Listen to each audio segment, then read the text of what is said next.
Hello guys, Croft is here. The full Alien Romulus trailer just came out and it looks fantastic. It appears to be a blend of the tension from the first Alien movie, the action-packed intensity of aliens, and the horror of the Alien Isolation game. It's almost surreal that we're getting another Alien movie after 7 years, so in this video I'll break down the trailer and analyze all the hidden details and references. Make sure to subscribe to the channel to not miss any updates, and consider contributing on Patreon if you want to help me make more videos like this one.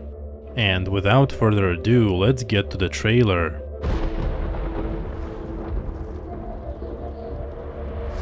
In the first few seconds, a station is revealed in the distance with letters possibly reading Acheron, the same terraforming base on LV-426 from the movie Aliens.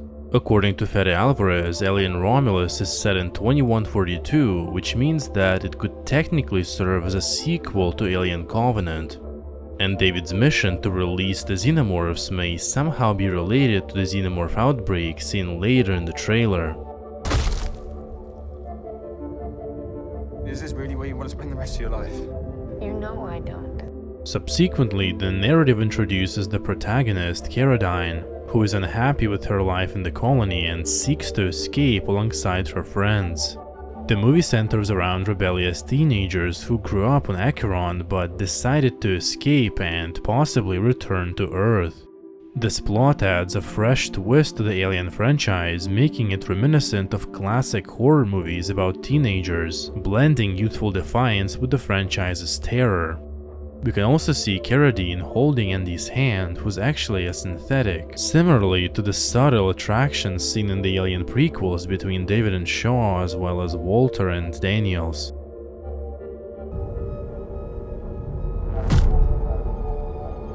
Then this is our only ticket out of here. Then the scene transitions to their small cargo ship, Corbellin 4, as it navigates towards Calpamus, the gas giant around which LV-426 orbits.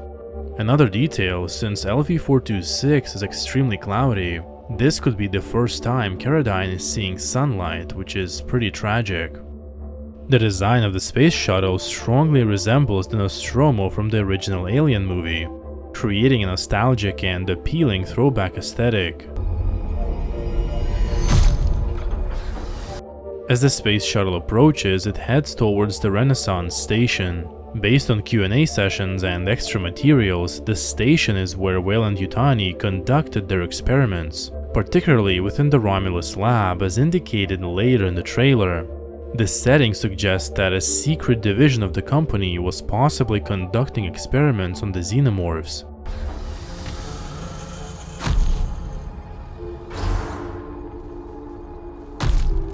And the design of the corridors is strikingly similar to those in the Nostromo and the Sevastopol station from the Alien Isolation game, deeply immersing the viewer in the Alien universe.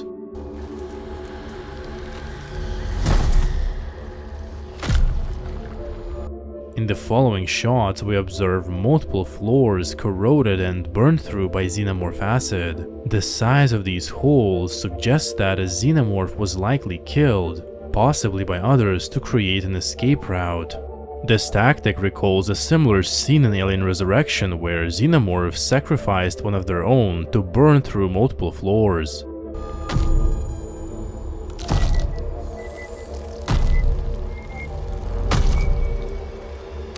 The next few shots are particularly intriguing and potentially reveal significant plot details. We see a blue mist appearing for the first time since the original Alien film. The exact purpose of the mist is unknown. In the original Alien, it was situated above the alien eggs, possibly indicating a role in the egg's incubation process. However, this mist's purpose remains unclear since it was absent around xenomorph eggs in Aliens and Alien Resurrection.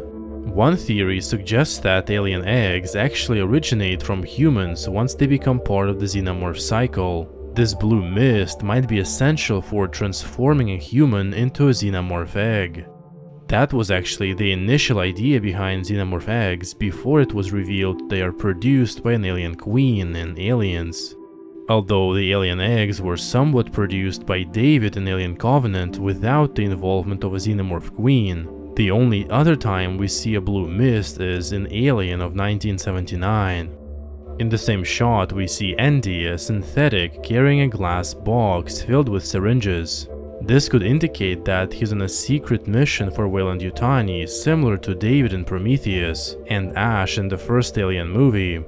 It's unclear if Andy is as ethical as Bishop or malicious like an older model Ash. In Aliens, Bishop mentions that Ash's unethical behavior was due to being an older model. Therefore, since Alien Romulus is set before Aliens, Andy could be just as malevolent as Ash. So Andy might also be carrying a secret directive from Weyland-Yutani unknown to anyone else. Another detail worth noting is that the walls are covered in xenomorph texture, indicating that this is a xenomorph hive. Just like in Aliens, part of the station has been transformed into a hive where eggs were incubating, which implies the presence of an alien queen, possibly seen later in the trailer. In previous Alien movies, a xenomorph hive almost always implied the presence of an alien queen. For example, in Aliens, the hive is accompanied by a queen, and in Alien Resurrection there is also a hive with a queen. Even in the AVP movies, regular xenomorphs or pred-aliens were seen building hives for their queens.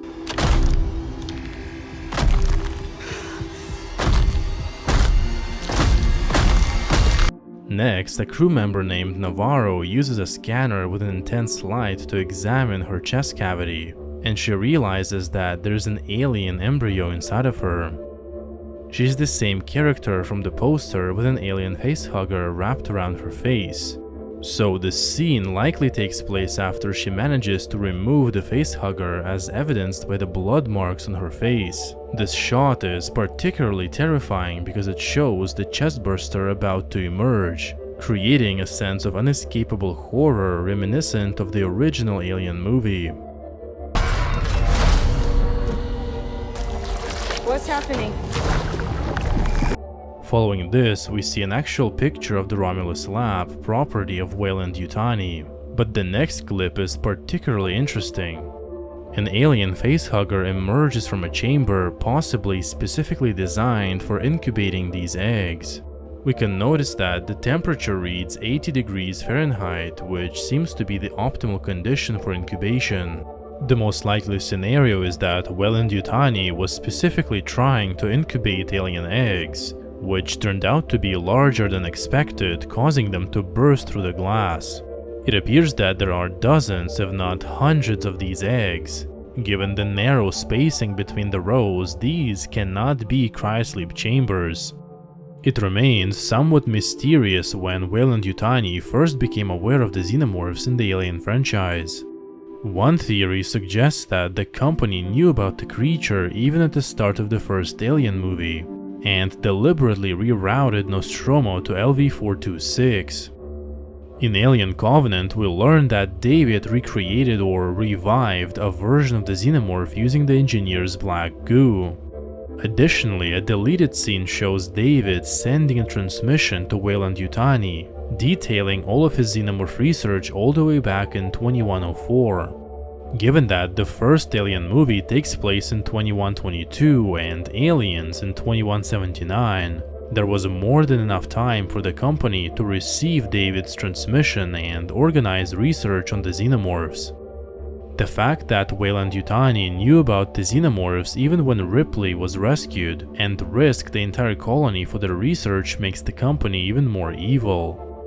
But what's really intriguing is the origin of the outbreak on the Renaissance station and how the company obtained the xenomorphs or their eggs. If the film explores this aspect of the story, we might get more information about the space jockey and the crashed Juggernaut spacecraft on LV-426 that was probably secretly explored by Weyland-Yutani, since it's very unlikely that they didn't notice a giant alien spacecraft while terraforming LV-426. Weyland-Yutani was likely aware of the Juggernaut's presence and investigated it. During the Q&A, the director Fede Alvarez clarified that the Renaissance station is actually composed out of two parts, Remus and Romulus, with Romulus being a new section where Weyland-Yutani conducted their experiments. There's something in the water. What do you mean there's something in the water? No, there's just something in the fucking water.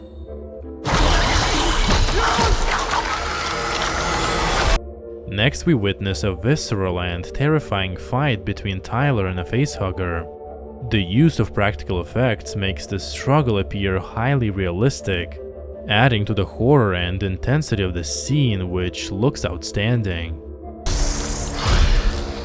Fucking thing's hunting us. The next subsequent shot is really interesting. We see limbs that appear to be too small to belong to a xenomorph, suggesting that they might belong to an alien queen. In addition, we see a large xenomorph tail in the background, further indicating the presence of the queen. Thing's hunting us. Open the door, come on! The next clip showcases Carradine with a flamethrower meeting Andy in the xenomorph hive, which is kind of a reference to the original Alien movie where Ripley navigates the ship with a flamethrower. Run.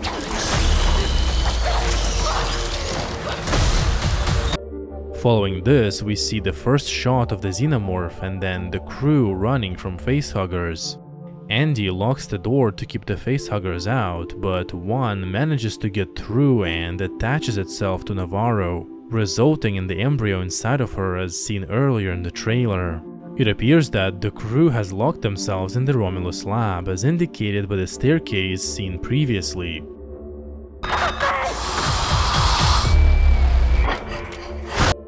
Then there's a striking shot of a xenomorph emerging from a wall, reminiscent of the scene at the end of the first Alien movie. This highlights the alien's superior camouflage abilities and serves as a metaphorical warning about the dangers of merging technology with biological elements, which could lead to monstrosities. Next we see one of the crew members, Kay, crying and holding Navarro, who appears to be dead, likely due to the chest burster emerging from her. Then Tyler, Carradine are shown running through a xenomorph hive, possibly trying to find a way out or attempting to kill the alien queen, similarly to how Ripley and Dwayne Hicks tried to escape in Aliens. Then we see another character, Bjorn, using what appears to be an electric stick.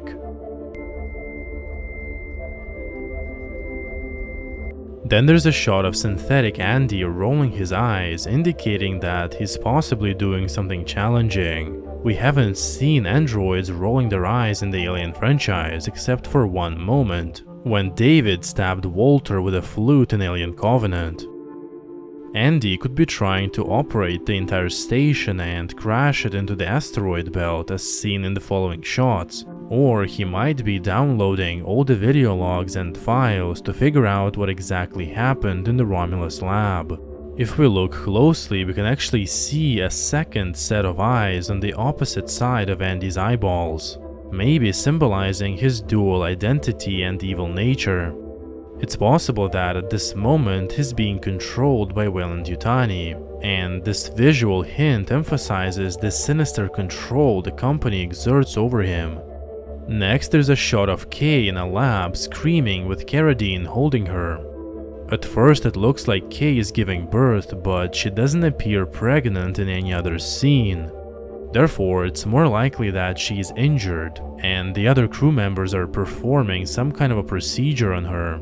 Finally, we witness Carradine shooting a xenomorph right in front of her, a throwback to one of the most iconic Alien images, similar to scenes with Ripley and Daniels. This xenomorph looks way bigger than the one in the trailer and promotional materials, therefore we're likely seeing a xenomorph queen in this shot. The next clip is quite confusing as we see a creature emerging from the xenomorph hive, something we haven't seen before. It's quite difficult to make out what it is, but it looks like a xenomorph dome head with its fingers wrapped around it. Normally, xenomorphs emerge from hosts in their chestburster stage, but in this shot, something resembling a fully grown xenomorph seems to be emerging from a hive wall.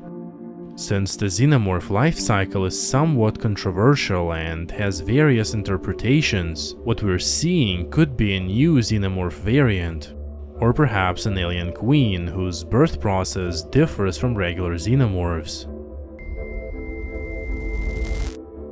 Are you sure you want to do this?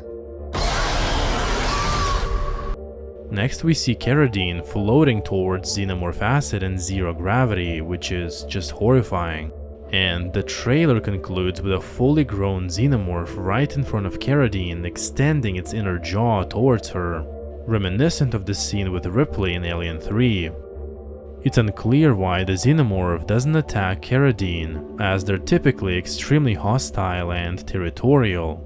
The only reason known previously a xenomorph wouldn't attack a human is if a human is carrying an alien embryo. Therefore, it's possible that Carradine is actually infected and no one makes out of the station alive. And overall, the trailer looks very promising, suggesting that we'll get an alien movie similar to the first two, although it reminds me of cheesy teenage horror movies as opposed to existential horror usually associated with alien movies. It's definitely a disappointment that we won't see the engineer homeworld in Alien Awakening and the continuation of David's storyline.